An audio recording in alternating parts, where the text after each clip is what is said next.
Bonjour, nous sommes en 2015 dans le site de l'Institut Docteur Angélique. Nous sommes dans une série de vidéos consacrées à des dissertations, à l'usage en particulier des classes de terminale et plus. Attention, ces dissertations ne sont pas faites pour être textuellement recopiées, mais pour servir d'idée, parce qu'il y a plusieurs manières d'aborder chaque sujet. Alors, dans cette première dissertation, ici, je voudrais aborder la question suivante. Est-ce que le désir peut se satisfaire de la réalité? Il s'agit d'un sujet qui va faire intervenir des notions de psychologie, certainement, pour analyser ce que c'est que le désir humain, mais aussi qui se situe, je pense, en philosophie de la sagesse. Parce que il fait appel au sens même de la présence de l'homme sur Terre. Qu'est-ce que nous sommes? Qu'est-ce que nous faisons ici? Donc des questions ultimes que le philosophe peut se poser.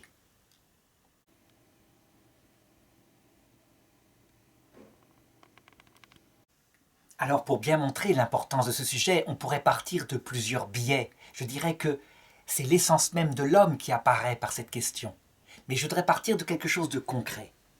On le sait, l'homme est sur Terre de plus en plus nombreux.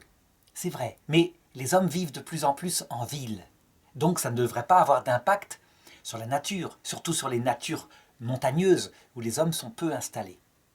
Or, récemment, en se rendant à Tchernobyl, le lieu où une centrale nucléaire a explosé en Ukraine, il y a plus de 20 ans, eh bien on s'est aperçu que autour d'elle, les animaux de toutes sortes revenaient. Il y avait même des chevaux de Przewalski, c'est-à-dire des chevaux préhistoriques qui ont été sauvés par les hommes il y a très longtemps et qui vivaient sauvagement. Il y avait des loups, il y avait toutes sortes d'animaux. Pourquoi? Parce que personne ne pouvait les chasser.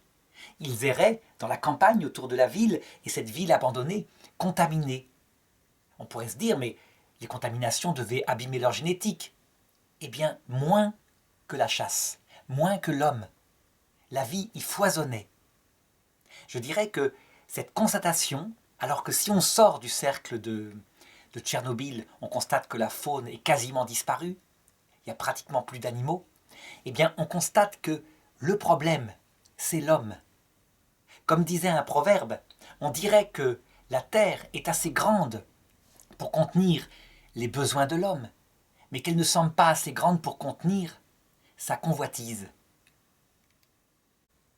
Et donc, à partir de là, je voudrais traiter ce sujet en deux parties. Premièrement, une partie psychologique qui analyse ce que c'est que ce désir de l'homme. Et puis, dans une deuxième partie, me demander si, quelque part, la capacité que l'homme a sur lui-même, sa morale, sa capacité de se tempérer, sa réflexion, pourrait arriver à pallier à ce défaut de son désir, qui semble si puissant au point qu'il semble devoir ravager la terre entièrement.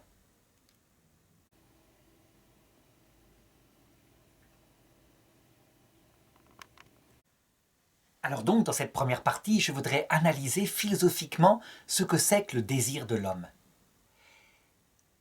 C'est de la philosophie réaliste, donc je vais essayer de partir de l'expérience, de l'observation. Mais malgré tout, je voudrais m'appuyer pour démarrer sur une notion qui est à la mode actuellement en psychologie.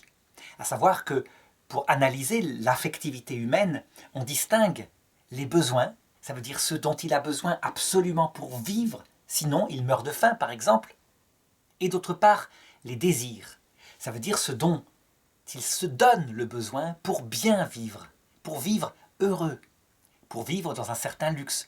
Et c'est donc quelque chose qui paraît superflu par rapport à la question des besoins.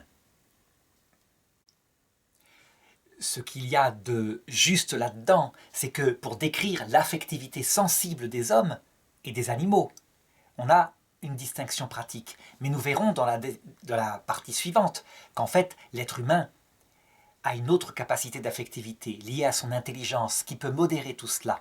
Et donc que la distinction besoin-désir n'est pas suffisante pour rendre compte de l'homme. Par contre, pour ce qui est de l'animal, c'est intéressant. Et donc je voudrais commencer, en m'appuyant sur cette distinction, par comparer les besoins et les désirs animaux et les besoins et les désirs humains. Il suffit d'observer un animal comme un chien, un animal supérieur, un animal proche de nous, puisqu'il vit lui aussi en communauté, et donc il s'intègre facilement à une famille humaine. L'animal a des besoins, il faut lui donner à manger, il faut le sortir, c'est évident. Et puis, il a des désirs. Il n'est pas seulement un être de besoin, comme certains animaux du type le crocodile, quoique il faudrait analyser de plus près. En tout cas, si on traite un animal comme une chose, qu'il est juste posé là, et qu'on ne lui donne pas d'affectivité, qu'il n'a pas sa place dans la meute, une place qui n'est pas le chef de meute, mais il suffit qu'elle soit située comme il faut, eh bien il va mal. Il grossit, il mange trop, il fait des maladies de peau, des maladies de cœur, etc. Si par contre on l'intègre, alors son affectivité trouve une certaine plénitude. Pas entière, puisqu'il est fait pour vivre avec des animaux de sa même espèce, mais tout de même un certain équilibre. Il a donc des désirs, et ces désirs peuvent se contenter de peu de choses, être avec nous. Il est content lorsqu'on part se promener, et il est content si on reste à dormir sur le lit. Il va se mettre sur le lit, et il dormira 8 heures s'il faut dormir 8 heures. Si on observe cet animal, parfaitement fidèle, mais il l'est par nature, parce que dans la nature, la fidélité à son groupe, à sa meute, est plus important que l'amour de sa propre femelle. Il donnerait sa vie pour la survie de sa meute. Eh bien, on se dit, imaginons que la vie devienne éternelle pour lui, et que dans 100 000 ans, on revienne avec une vie identique. Eh bien, ce chien serait absolument heureux, comme maintenant. Il vit dans le présent, il ne se pose pas d'autres questions. Il a donc un désir qui est clos, qui ressemble un peu à un vase avec un couvercle. Il ne cherche pas plus que cela. Et donc, il se contente de peu. Maintenant, lorsqu'on compare à l'être humain, nous, au niveau des besoins, c'est à peu près pareil normalement. Manger, avoir un toit, etc. Mais c'est au niveau des désirs qui viennent eux-mêmes exalter les besoins, que quelque chose n'est pas pareil que chez l'animal.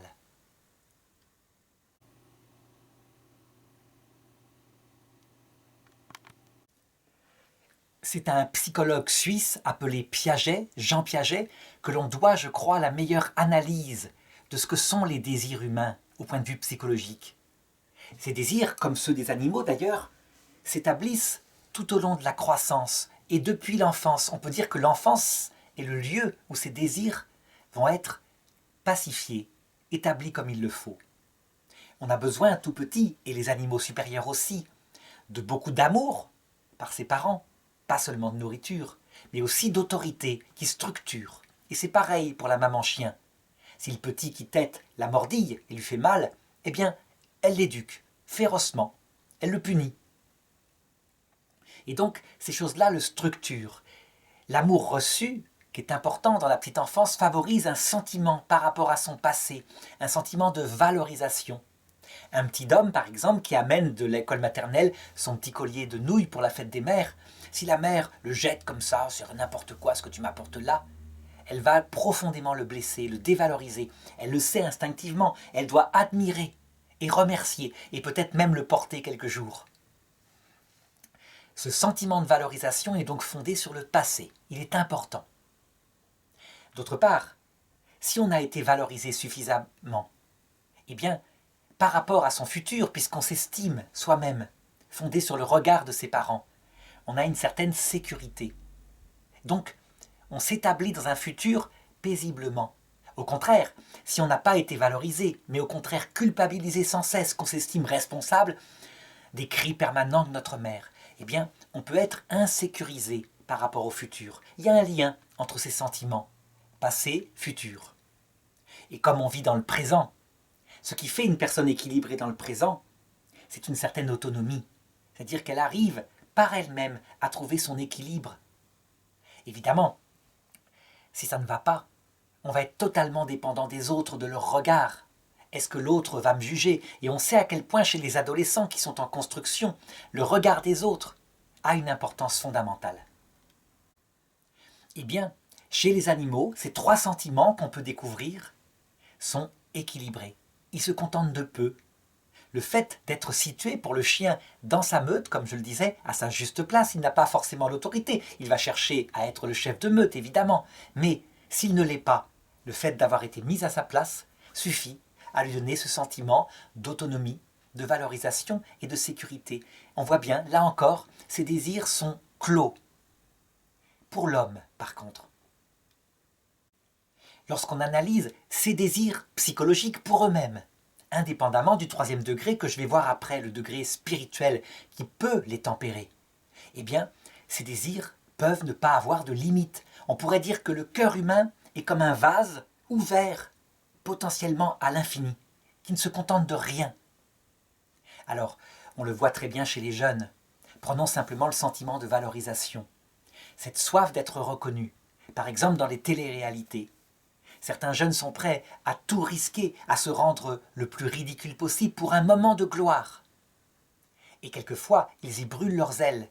Les téléréalités ont montré quelquefois des phénomènes comme ça où la personne s'est détruite parce que choisie exprès par la production, parmi des jeunes particuliers, souvent fragiles, souvent excessifs, eh bien, lorsque la gloire disparaissait, parce qu'elle est comme un vent qui vient puis qui passe, certains se sont même suicidés. Je pense à François Xavier, FX, donc de la télé-réalité, un jeune garçon fragile psychologiquement, et qui, lorsqu'il n'a plus amusé le public, a été mis de côté, et qui visiblement s'est mis sur une route en pleine nuit pour se faire écraser.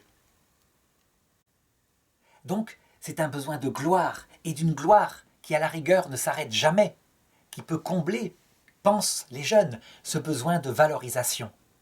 Pour ce qui est de la sécurité, eh bien c'est du côté de l'argent qu'on voit ce besoin, pour que ce sentiment soit parfaitement établi. Un homme qui se modère dira « j'ai certaines économies, ma maison, et ça va, je suis suffisamment en sécurité. » On verra plus tard. Mais chez certains, le besoin de sécurité s'établit jusqu'à une accumulation sans cesse grandissante d'argent. Des gens qui accumulent des comptes en banque où il y a des millions, des milliards. À un moment donné, lorsqu'on atteint des milliards, la sécurité devrait être là. Et bien souvent, en plus de ce besoin de sécurité, se mêle le besoin de valorisation. Et donc on multiplie d'autres milliards afin d'être, par exemple, le meilleur homme d'affaires, le plus brillant milliardaire qui existe sur Terre. On n'en fera jamais rien. On ne pourra pas prolonger sa vie d'un seul jour avec tout l'argent possible. Si par exemple on a un cancer incurable. Il n'empêche, c'est comme cela. Du côté de l'autonomie, qu'est-ce qui donne une autonomie, je dirais plénière dans l'instant, au point de vue psychologique? Eh bien, l'impression d'autonomie vient d'une vie plaisante. Le plaisir donne l'idée, l'impression qu'on a le bonheur. Chez l'animal, le plaisir d'être simplement reconnu, caressé, lui suffit, puis après il s'allonge à côté de son maître et tout va bien. Chez l'homme, ce besoin de plaisir, s'il n'est pas modéré, par sa liberté, peut atteindre des folies. On le voit par exemple dans l'amour, qui donne du plaisir. Et je ne parle pas seulement du plaisir sexuel, je parle du plaisir sentimental, qui est bien plus profond et qui touche la psychologie. C'est un grand défaut, visible en particulier chez les jeunes femmes, puisque paraît-il, 9 divorces, initiatives de rupture sur 10 viendraient des jeunes filles. C'est un chiffre psychologique apparemment valable pas seulement en France, en Belgique, mais dans tous les pays occidentaux. Je parle bien de l'initiative, je ne parle pas de la responsabilité. En fait, ça s'explique très bien par un besoin sentimental qui s'exalte lorsque vient un grand amour. On touche, dans ces premiers moments de l'amour, lorsque le sentiment est parfait avec le prince charmant, on touche véritablement une autonomie totale. En fait, on a l'épanouissement par ce plaisir. Et vient la réalité. La réalité, c'est le temps, le quotidien, les défauts de l'autre qui apparaissent. C'est un garçon, il a d'autres goûts, d'autres réalités. Et donc, il ne correspond pas à ce dont on rêvait romantiquement. Si bien que, s'il y a la vie commune, au bout de quelques mois, quelques années, eh bien, le sentiment en prend un coup. Il baisse, il connaît une nuit intérieure, une nuit sentimentale, et c'est ce cap qui est si difficile à passer. Parce que un autre désir va se profiler, avec quelqu'un qui est plus attentif, moins vautré dans la télé et ses journaux et son ordinateur. Et donc la tentation va être de le suivre pour renouveler ce moment de plaisir qui va lui-même s'user. Et c'est une course effrénée parfois, qui peut mener aussi, s'il n'y a pas de tempérance, à la mort. Je pense au cas de Dalida. Dalida est typiquement comme cela, cette chanteuse française qui s'est suicidée et qui cherchait un amour qui corresponde à son cœur. Et hélas, elle ne rencontrait que des hommes qui s'intéressaient à son argent, à sa réputation, etc. Elle n'a jamais pu se faire à ce désir qu'elle avait en elle et qui n'était jamais comblé, qui était toujours déçu par la réalité qui se posait à elle. Et donc, que conclure en comparant toujours le désir animal et le désir humain? Eh bien, il semblerait que notre désir à nous humains, par nature, ne se contente pas du bonheur. Le bonheur, c'est un état modéré, stable, avec du quotidien, où tout dans notre être n'est pas forcément comblé. Il n'y a pas intensément, à chaque instant, je dirais, ces sentiments de valorisation, d'autonomie, de sécurité, d'autant plus qu'ils s'usent. Leur caractéristique, c'est qu'ils ne durent pas. Mais le bonheur, qui pourrait, avec une réflexion philosophique, s'en contenter et se dire c'est naturel, c'est comme ça qu'est fait l'être humain, très souvent ne suffit pas. Et donc, le désir qui est présent au cœur de l'homme, c'est plus que celui du bonheur, c'est celui de la béatitude. La béatitude, c'est-à-dire un bonheur absolu qui comble tous les niveaux possibles de notre être à 100%, au point que, on pourrait dire, la béatitude ultime, il n'y aurait plus de désir. Non pas parce qu'on dormirait, mais parce qu'à chaque instant, le désir qui se présenterait serait comblé par une nouveauté quelconque. Et cette capacité de béatitude, on le voit, le monde actuel essaye de le combler et y arrive en apparence par des inventions toujours nouvelles. À savoir, tous les 2 ans, les 3 ans, un smartphone, un téléphone avec de nouvelles fonctions, quelque chose de curieux qui va intéresser le désir, si bien que les jeunes se débarrassent de leurs vieux et en achètent un nouveau. Est-ce qu'ils trouvent par là quelque chose qui comble leur désir de béatitude?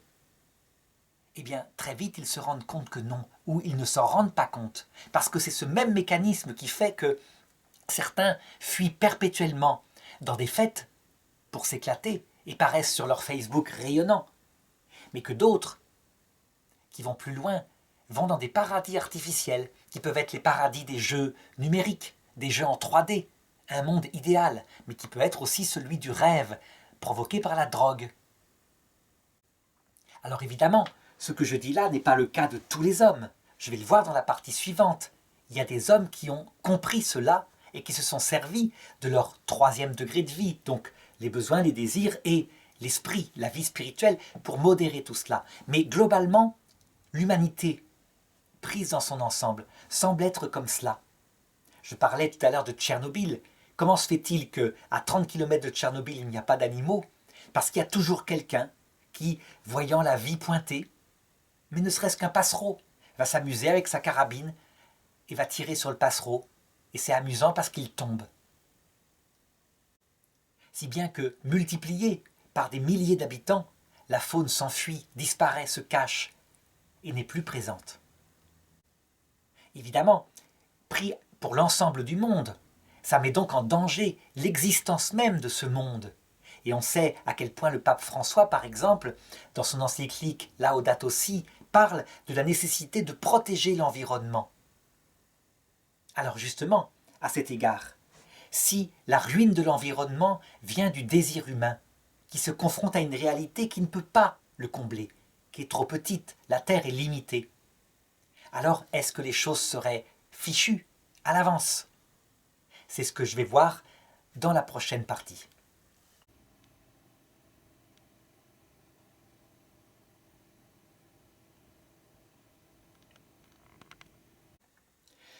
Je disais dans la première partie que l'analyse psychologique qui définit l'homme par des besoins et des désirs ne correspond pas à ce qu'est l'homme. Et ça, les anciens le savaient très bien. C'est quelque chose qui correspond plutôt à ce qu'est l'animal et à une partie de l'homme. L'homme ne se contente pas de cela.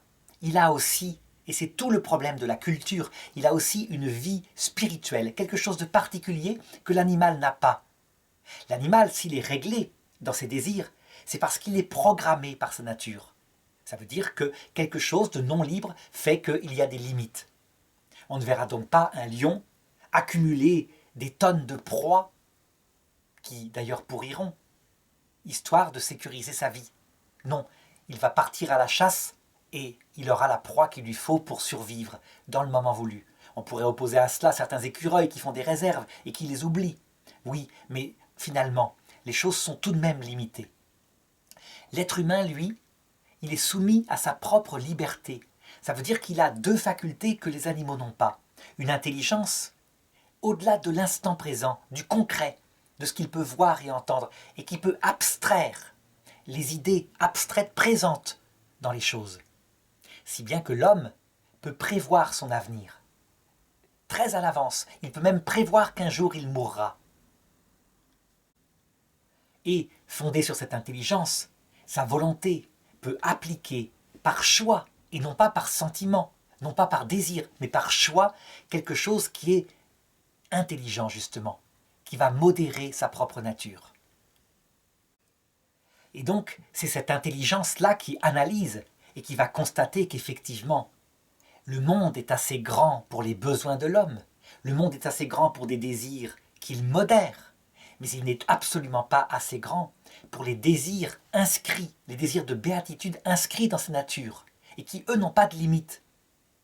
Je dirais que c'est quelque chose que constatent les philosophes à toutes les époques. On peut citer par exemple Ludwig Feuerbach, un philosophe allemand du milieu du XIXe siècle,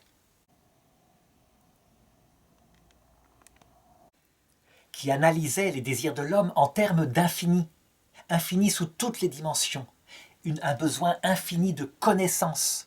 Ça veut dire que la colline qui est là-bas, on va aller voir ce qu'il y a derrière. Et si on trouve derrière une autre colline, on ne pourra pas faire autrement que d'aller voir ce qu'il y a derrière cette autre colline. C'est ce qui provoque l'expansion de l'homme, non seulement pour conquérir toutes les terres qui sont ici, mais les autres planètes. Un désir infini de puissance. Ça veut dire que les hommes, s'ils peuvent appliquer leur puissance, lorsqu'on donne à un petit homme la puissance totale, eh bien rien ne l'arrêtera. Il pourra même conquérir le monde, et s'il a des armées, il le fera. Il suffit de regarder les grands conquérants comme Gengis Khan, Alexandre le Grand. À quoi ça lui servait, Alexandre le Grand, d'aller conquérir des terres au fin fond de l'Inde, des terres où il ne pourrait pas habiter, la petite Grèce étant pas assez peuplée? Eh bien, il le faisait quand même, il poussait plus loin, dans un désir de puissance.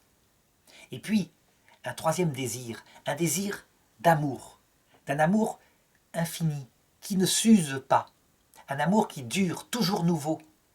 Ce qui fait que, parce que la réalité n'est pas comme cela, eh bien, certains hommes, certaines femmes changent d'amour, comme je le disais toujours, afin de se donner l'illusion qu'il y a toujours de la nouveauté.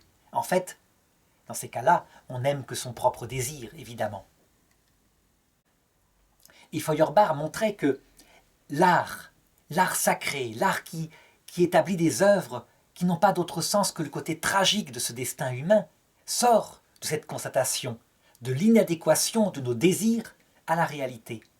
Mais elle allait plus loin en disant que la religion elle-même n'était rien d'autre que la projection de ces désirs d'infini dans un au-delà hypothétique, un Dieu, et en particulier le Dieu des chrétiens, qui est tout-puissant, qui est intelligence pure, qui est amour infini, et que l'homme verrait face à face dans l'autre monde. Donc il considérait cela comme l'opium, la drogue que se donne le peuple, et on sait que Karl Marx reprendra cette expression.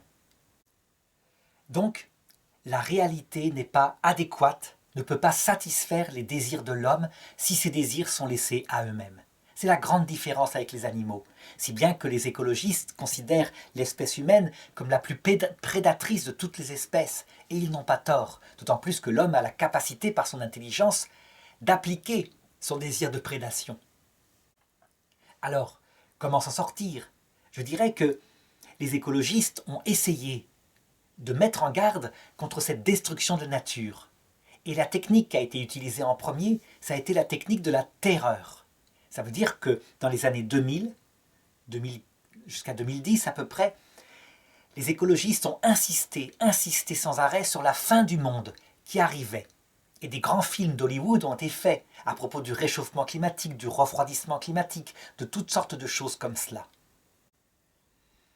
Évidemment, les choses étaient tellement désespérées, puisque on disait aux gens, vous pouvez sauver le monde, et pour cela, fermez votre robinet quand vous vous lavez les dents, de manière à ne pas gaspiller l'eau. Faites un petit effort comme ça quotidien. Et les gens réfléchissaient en se disant, le monde est en train de se détruire à cause d'usines qui se fabriquent en Chine tous les instants et qui marchent au charbon. Et moi, je sauverai le monde en fermant mon robinet, alors que dans nos pays, comme en France, il y a beaucoup d'eau qui tombe du ciel. Si bien que, à force de pratiquer cette technique, les gens se sont découragés et se sont mis à rire de ces écologistes. Devant ces excès des pratiques écologiques, les écologiques ont essayé de changer de technique et plutôt d'en faire appel, je dirais, à l'espoir. L'espoir que si on modérait sa propre consommation, donc ses propres désirs, le monde pouvait être sauvé. Mais malheureusement, s'étant très souvent déshonorés par les excès de leur langage d'avant, et d'autre part étant confrontés à la convoitise de gens qui se disent « après moi le déluge, de toute façon je suis sur Terre que 80 ans, et on verra bien, les autres s'arrangeront ». Eh bien, ça ne marchait pas du tout. Toutes les campagnes, toutes les grandes réunions qui étaient faites pour sauver la nature, visiblement ne produisaient aucun fruit. Aucun fruit? Pas si sûr. Les choses tout de même s'arrangeaient ici et là. Ça veut dire des efforts étaient faits malgré tout. Et s'il n'y avait pas de fruits, c'est parce que la population humaine continuait de grandir. Donc, comment? Puisque les désirs de l'homme sont plus grands que la réalité, comment faire pour modérer ces désirs afin que la réalité soit assez grande? Eh bien, Aristote répondait, il y a deux choses qui rendent l'homme heureux. Deux choses. Premièrement, l'éthique, c'est-à-dire le comportement vertueux d'un homme prudent qui se modère lui-même et qui met sa finalité, par exemple, dans des amis et non pas dans la possession et l'accumulation de tous les biens. Et il disait, deuxièmement, c'est la sagesse. Ça veut dire la réflexion sur le sens de sa vie. Alors analysons d'abord comment l'éthique, donc la morale, pourrait, par une volonté de l'esprit, modérer chez les individus ce désir infini de possession, de gloire et de plaisir. Je disais tout à l'heure qu'à la différence des animaux, l'homme est livré à sa propre liberté. Il est donc contraint, par son niveau de vie spirituel, de modérer par lui-même ses désirs psychologiques. S'il ne le fait pas, alors il court après des choses qui ne comblent pas son cœur. Par exemple, la gloire dont je parlais avec les téléréalités, mais le plaisir immédiat ainsi que l'argent ont comme caractéristique de donner un sentiment de valorisation, d'autonomie, de sécurité, mais pour un petit temps, un sentiment éphémère. Ça dure 3 ans, puis le sentiment s'en va parce qu'on s'y habitue. Et donc celui qui gagne au loto des milliards au bout de 3 ans n'y fait plus attention et est plutôt inquiet à l'idée que la bourse pourrait lui faire perdre un peu du surplus qu'il a. Comment cela se fait-il? Eh bien simplement parce que l'homme ne peut pas se contenter de ses biens matériels. La nature de l'homme n'étant pas que besoin et désir, il a besoin d'autre chose qui correspond à son esprit. Donc d'un bien, un bien particulier qui soit d'ordre spirituel puisqu'il a un esprit. Si l'animal se contente d'un bien quotidien, un peu de tendresse sensible et de la nourriture, c'est parce qu'il a un corps et il a une psychologie, mais il n'a pas de vie spirituelle. Donc tout va bien. Alors, quel est le bien spirituel qui pourrait le mieux combler cet esprit de l'homme? Aristote le dit, c'est l'ami. C'est l'ami. Un seul bien spirituel face à nous existe qui a les mêmes propriétés que nous. Ce sont les autres personnes humaines. Et donc, selon lui, l'amitié est quelque chose qui peut combler les 3 sentiments du moi. Alors, lui étant un intellectuel, et à son époque, les femmes étant privées de toute vie intellectuelle, pour lui, l'amitié était une amitié entre philosophes qui partageaient la recherche de la vérité, puisque la vérité nourrit l'intelligence.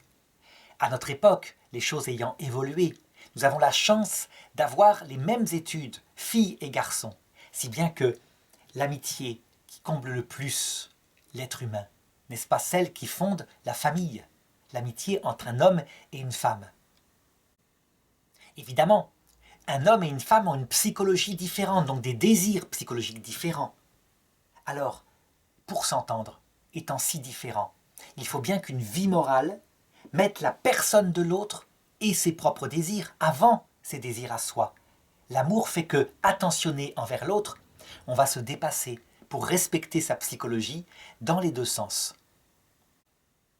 Est-ce que cela donne la béatitude? La réponse est non. Cela ne donne la béatitude qu'au tout début du couple. Les couples qui s'aiment au tout début sont dans la béatitude. Mais il faut le savoir, ça fait partie de l'éthique, que ce sentiment de béatitude ne dure pas. Et donc, la modération qu'un homme doit avoir de lui-même par sa vertu qui vient de sa réflexion dans son intelligence, c'est une modération qui se contente à un moment donné du bonheur. Un bonheur simple, un bonheur épanouissant à travers la famille. Dans ce cas-là, en ayant raisonnablement comme un moyen et non pas comme un but de la gloire, ça veut dire une considération des autres familles, de ses proches, du village, on obtient la valorisation. Mais cette valorisation doit être elle-même tempérée. C'est ce qu'Aristote a appelé la vertu de tempérance. De même, par rapport à la sécurité, le moyen c'est de l'argent, mais la sécurité première vient de l'amour fidèle du couple. L'argent est un moyen nécessaire qui donne une sécurité matérielle, il en faut, mais le désir d'accumulation infinie doit être tempéré par cette même vertu. De même, pour ce qui est de l'autonomie, la béatitude, c'est-à-dire les sentiments exaltés, quand on comprend aussi qu'ils font souffrir, parce que la moindre scène provoque autant de douleur qu'il y avait de joie avant, eh bien, on se contente d'aimer l'autre dans un quotidien où des moments de plaisir viennent égayer la vie, mais où le bonheur, qui est quelque chose de plus simple, fait le quotidien de la vie. Donc on le voit par un bien spirituel, qui peut être aussi, comme je le disais, l'amitié, qui n'est pas forcément la famille, mais par un bien spirituel, l'homme peut, avec sa liberté, en faisant le bon choix, tempérer ses désirs. Et alors, en se contentant du bonheur, ce qui paraît évidemment triste et terne pour les jeunes, mais ce qui est pour les vieux sagesse, en se contentant du bonheur et en sachant que la béatitude n'est pas accessible en ce monde, eh bien, l'homme peut être heureux. Seulement, Aristote, il considérait aussi que cette vie-là d'amitié ne suffit pas. Il considérait donc que les désirs de l'homme étaient bien plus grands. Et c'est pourquoi il abordait une autre chose qui est nécessaire pour arriver à ce que le monde soit assez grand. Il parlait de la sagesse. La sagesse, non pas au sens d'une prudence humaine, comme je viens de le dire, mais quelque chose de plus profond. Une réponse philosophique aux trois questions que seul l'homme se pose et pas l'animal. D'où est-ce que je viens? Qui est-ce que je suis? Où est-ce que je vais? Ce sont donc des réponses qui peuvent être philosophiques. Est-ce qu'il y a un créateur ou est-ce qu'il n'y en a pas? Est-ce que nous sommes des personnes humaines ou est-ce que nous n'en sommes pas? Est-ce qu'on se retrouve après la mort ou est-ce qu'on ne se retrouve pas? Eh bien, je dirais, selon les deux réponses, il y a des religions qui ont donné la solution. Pour ceux qui pensent que nous ne sommes pas des personnes humaines, mais au contraire, une partie d'un grand tout, qui serait lui-même, je dirais, un être. La réponse qu'ont donnée les hommes au cours de l'histoire, c'est à son sommet le bouddhisme. Le prince Gautama,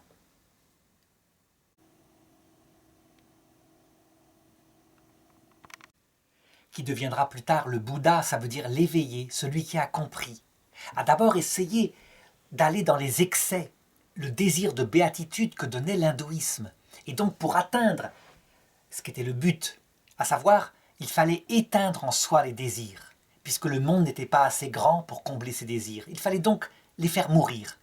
Il a poussé les choses jusqu'à l'excès, excès de jeûne total, restant des jours et des jours sans manger, sans bouger, sous un arbre, avec une toile d'araignée qui s'était mise entre sa tête et son épaule, tellement il était resté immobile.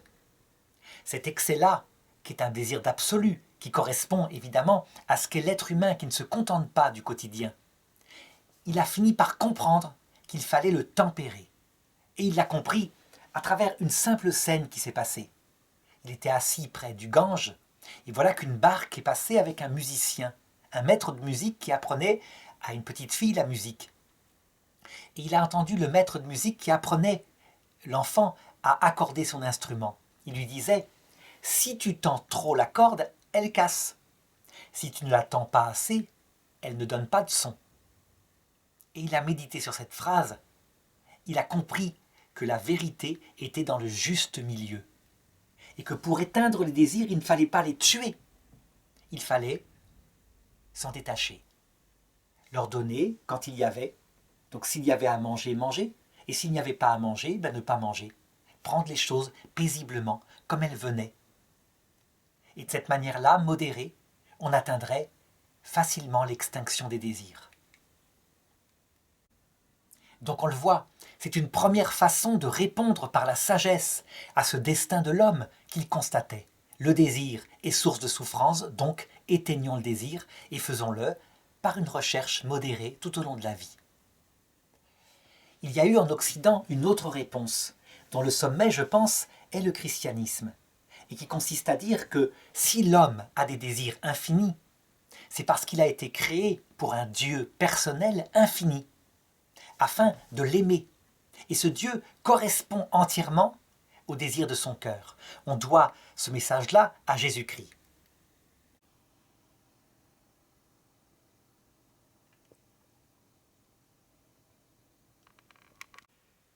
Ce message va très loin puisqu'il annonce pour l'autre monde, dans la mesure où on l'aime, parce que c'est une personne que ce Dieu, il annonce la possession totale, dans un amour d'amitié réciproque, de la puissance, de la lumière et de l'amour de ce Dieu.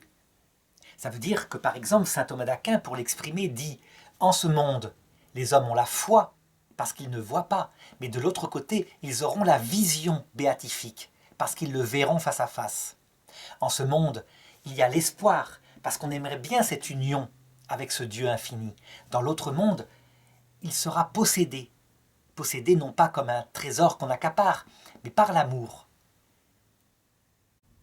Et cette possession réciproque fera que Dieu donnera sa propre puissance à celui qui s'est abaissé devant lui. Et enfin, en ce monde, il y a l'amour de Dieu et du prochain. De l'autre côté, il ne sera pas seulement affectif, il sera effectif, parce que nous verrons Dieu face à face. Et donc, il annonçait pour l'autre monde une pleine possession de tous les désirs que j'établissais tout à l'heure. Valorisation par le fait que Dieu donne sa gloire à celui qui l'aime. Sécurité par le fait que jamais personne ne pourra priver de ce bonheur, de cette béatitude. Et enfin autonomie, parce que l'amour réciproque est source de joie totale. Aristote n'allait pas si loin. Quant à lui, il disait « il y a forcément une intelligence créatrice ». Mais cette intelligence créatrice, sans doute qu'elle explique la survie après la mort. Et il n'allait pas plus loin. En tous les cas, l'avantage de ces sagesses, y compris de la réponse faible d'Aristote, c'est qu'elle projette ce désir de béatitude dans un autre monde. Évidemment, pour ceux qui ne veulent pas y croire, c'était l'opium du peuple. C'est donc la pensée de Feuerbach, comme j'en parlais tout à l'heure.